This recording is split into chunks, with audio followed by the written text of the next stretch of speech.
12 জুলাই 2024।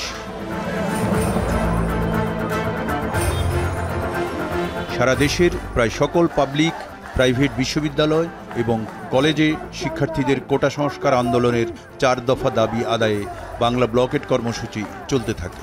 বিশেষ করে রাজধানীর শাহবাগ শিক্ষার্থীদের দখলে চলে যাওয়ায় যান চলাচল বন্ধ হয়ে যায়।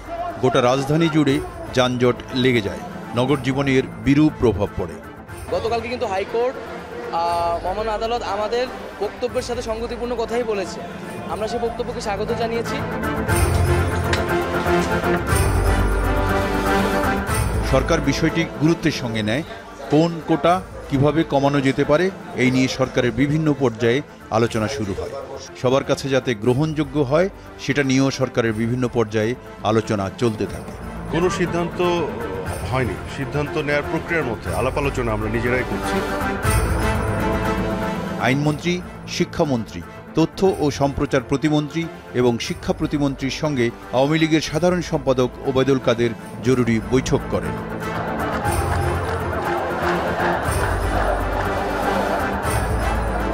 আমাদের সকল বিশ্ববিদ্যালয় ও জেলায় জেলায় অনলাইন অফলাইন প্রতিনিধি বৈঠক হবে।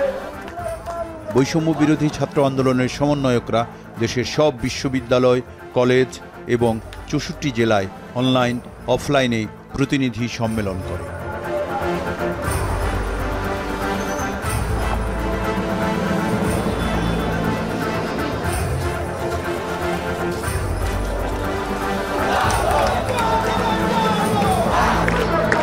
বৈষম্য বিরোধী ছাত্র আন্দোলনের অন্যতম সমন্বয়ক হাসনাত আবদুল্লাহ বলেন, হাইকোর্ট বলেছেন এটা আদালতের নয়, নির্বাহী বিভাগের কাজ।